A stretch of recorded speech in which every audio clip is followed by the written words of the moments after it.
It was the kind of rain that softened everything. The streets of Burlington glistened like wet glass as I parked outside my son's house that evening.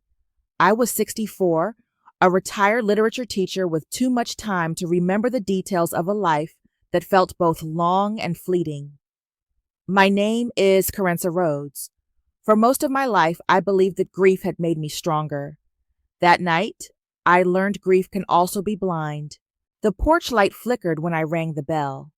Nyla opened the door wearing a soft cream sweater and that smile she used when she wanted to seem at ease. The smell of roasted chicken drifted out warm and familiar, mixed with the faint sweetness of apple pie. Orrin's voice called from the kitchen, bright but strained. "Dinner's almost ready, Mom." I stepped inside, shaking off my umbrella, grateful for the light after the gray drive. Everything looked so normal, the kind of domestic calm I had spent my life trying to preserve. The dining room glowed with candlelight.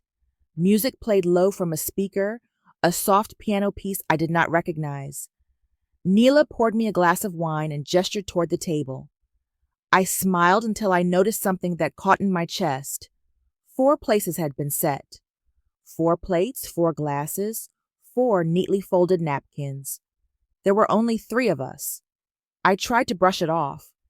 Maybe they were expecting someone else, a neighbor, a friend. But the extra place sat at the head of the table. Theron's seat. My husband's seat. My throat tightened. He had been gone for 6 years. A heart attack at dawn, sudden and cruel. I still remembered the sound of the phone call, the way my knees gave out before my mind caught up. Now, seeing that empty chair, I felt the air leave my body. I asked softly if they were expecting company. Orrin froze. Nyla's hand hesitated above her glass. "No one, Mom. Just us." Her voice cracked a little. Dinner went on, or tried to. The chicken was tender, the potatoes perfectly seasoned, but I barely tasted them. Orrin talked about work. Nyla mentioned a new yoga studio, both trying too hard to fill the silence. Every now and then, I caught them exchanging quick glances, silent messages that said not yet, not now. The candles flickered, throwing shadows across the table. Finally, I could not pretend any more. "Why 4 places?" I asked again, more firmly this time. Orrin's fork clattered against his plate. He looked down at his hands, then up at me. His eyes had the same color as his father's, that deep storm gray that never quite let you in. He took a breath and said, "We need to tell you something." Neela reached for something under the sideboard and placed a wooden box on the table. It was small, carved from a dark oak, polished smooth with time. My husband's initials were burned into the lid. T.R. My heart thudded. "Where did you get that?" "It was in the attic," Nyla said, her voice barely above a whisper. Orrin nodded, not looking at me.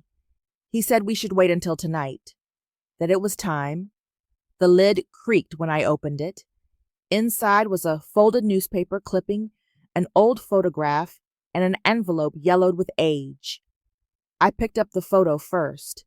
Theron looked impossibly young, standing beside a woman I did not recognize. The name scrawled on the back read, Sella Coleman, 1984, California. The article beneath it told a different story. Missing executive linked to embezzlement scandal. The headline blurred as I read the letters swimming in the candlelight.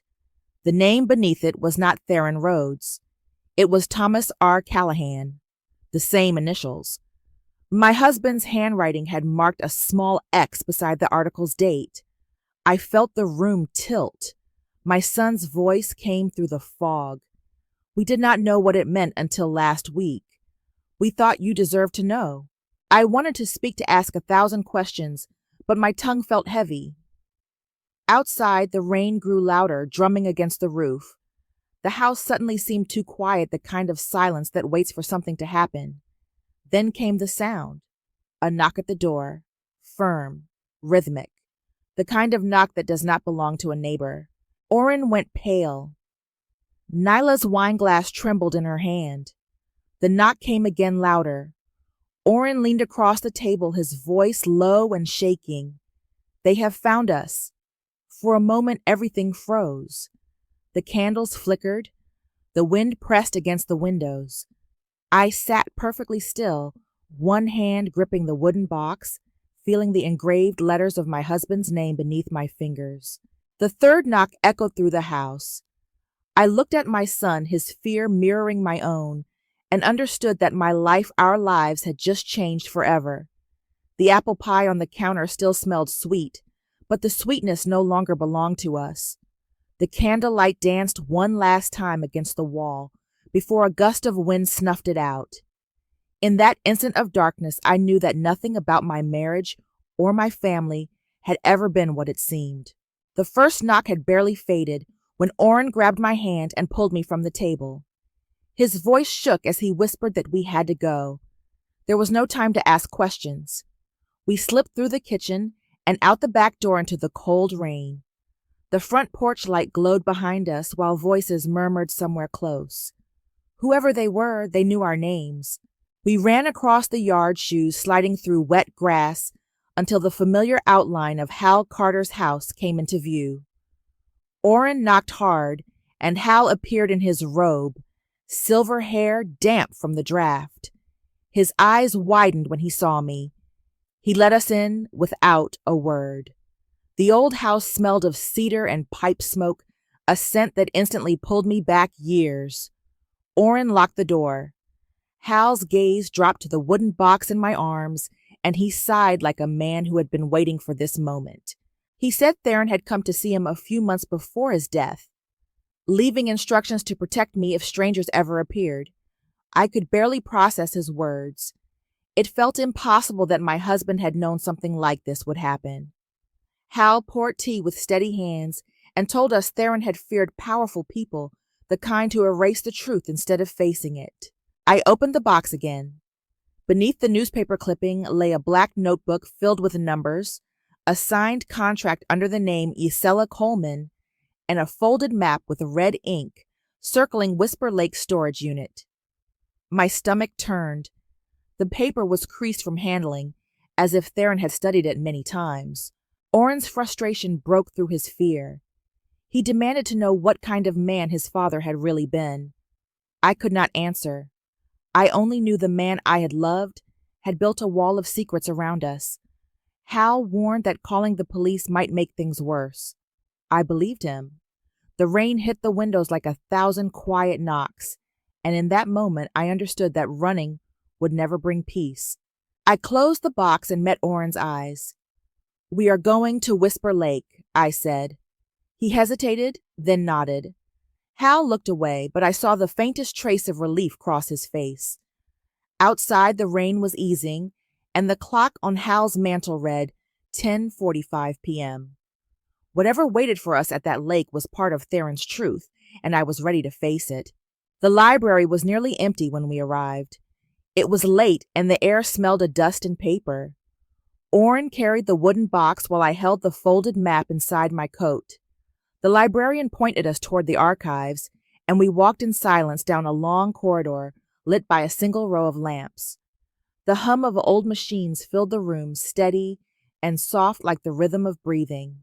I scrolled through the microfilm reels, searching for the company name written on one of Theron's notes. The words appeared after a few minutes. Franklin Maritime.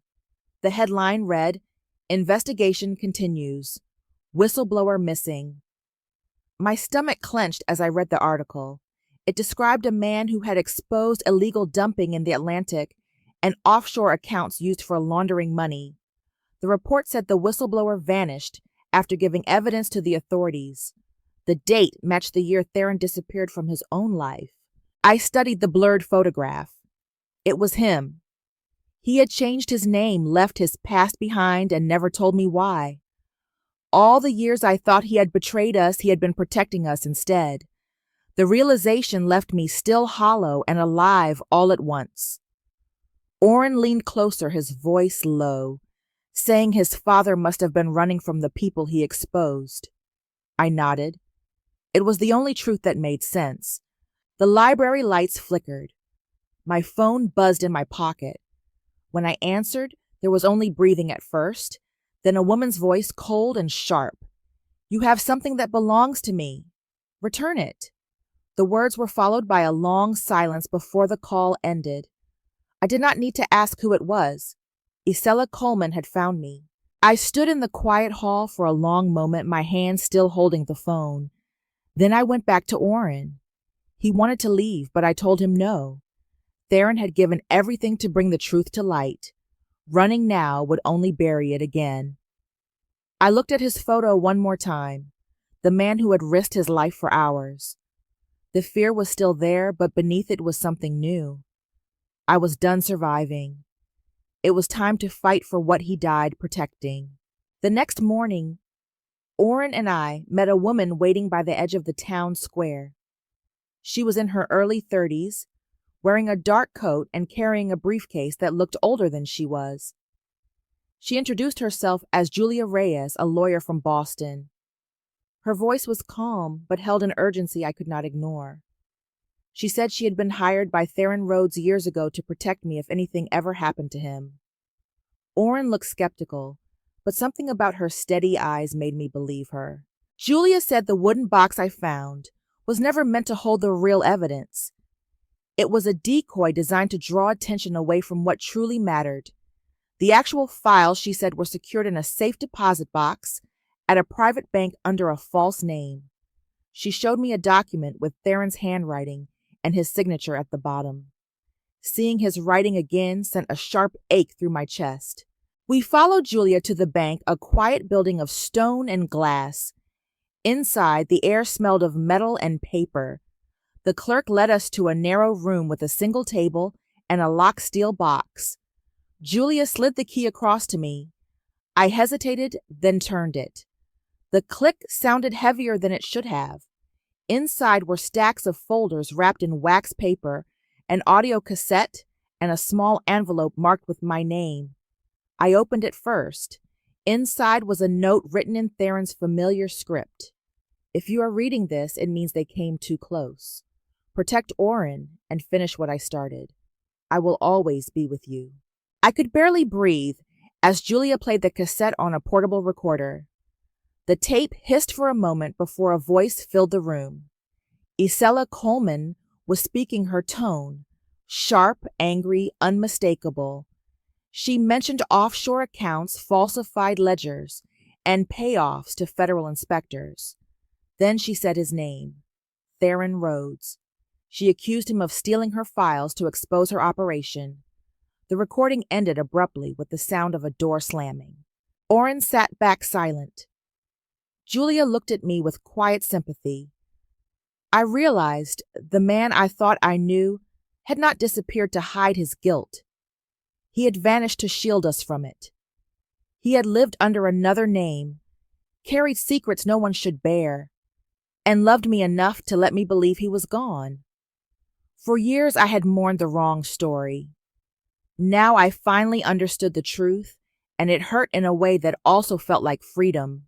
The sky was still gray when we reached the old lumber mill by the Connecticut River. Mist curled above the water, and the air smelled of iron and wet wood. The building had been abandoned for decades. Its windows shattered, its walls lined with moss. Julia and I parked behind a rusted truck, the sound of the engine fading into silence. She checked the recorder in her coat pocket, while I stared at the broken windows that looked like open eyes. We had agreed to meet Isella here at 6:45 a.m., but I already knew she would not come alone. The sound of tires crunching gravel came first. A black car stopped near the loading dock, and two men stepped out, tall and silent. Then Isella emerged, her heels clicking against the wet concrete. She was older than the photo I had seen, but her beauty had sharpened instead of fading. Between the men, Orrin was pushed forward, his wrists tied. My heart lurched, but I held my ground. Julia whispered that we needed to wait for the signal. The fog pressed around us like a curtain. Isella's voice carried easily through the open space. She said Theron had stolen from her, that he had ruined her life and her company. Her tone was calm, but there was something wild in her eyes. I told her that he had not stolen anything. He had exposed the truth. She laughed, bitter and hollow. "He loved me first," she said. You were the one who took him away." The words stung not because they were true, but because they came from pain. I realized then that her cruelty was only the surface of a deeper grief. Julia stepped forward, her hand near her coat pocket. Isela pulled a small gun from her purse, pointing it at me. The world seemed to narrow to that single moment. I could hear the soft rush of the river, the creak of wood in the wind. Julia pressed a button on the recorder, and Isela's own voice filled the mill, cold and unmistakable. It spoke of bribes, secret accounts, and her plan to destroy anyone who betrayed her. The echo bounced off the concrete walls like a ghost she could not silence. The two men froze, looking uncertain. A shout came from outside, then the flash of lights. Agents moved in from every side. Isela lowered the gun slowly, her face crumbling, as if the years had finally caught up to her. She whispered that she had only wanted him to choose her. I felt something break inside me, not hatred, but sorrow. I told her quietly that both of us had loved Theron. The difference was that only one of us still remembered what love meant. When they led her away, the sun had begun to rise, turning the mist gold. Oren was safe. Julia was shaking, and I stood among the ruins of the past, feeling both lighter and older. The river moved on steady and indifferent, carrying away the last echo of a story that had finally reached its end. 6 months later, the farmhouse by the river had grown quiet again. The air smelled of apples and rain, and the grass glistened in the early morning light. I had planted new trees that spring their blossoms now pale pink against the green. Oren and Nyla came most weekends, bringing their daughter Lily, whose laughter carried through the orchard like music. Watching her run barefoot through the grass reminded me that some parts of life begin again without asking for permission. Julia visited that morning, her car tires crunching softly over the gravel drive. She looked brighter, lighter somehow, as if a weight had lifted. She brought good news. The Theron Rhodes Foundation for Whistleblower Families had been approved, fully funded by the assets recovered from Franklin Maritime. It would offer support to people who had risked everything for the truth. I listened quietly, feeling a kind of pride I had not known in years. It was not about justice anymore. It was about continuation, about love turned outward into something useful. After Julia left, I sat at the kitchen table where the morning light poured through the window. The wooden box sat beside my notebook. I opened it carefully, the scent of old paper rising like memory. Inside were the wedding ring I had stopped wearing after Theron's death, and the letter he had written for me. I traced his handwriting one last time before placing both items back inside. My heart no longer clenched when I thought of him. He had not abandoned me. He had simply walked ahead, clearing the path I would someday follow. Outside, the river shimmered in the sunlight. Lily's voice echoed from the orchard.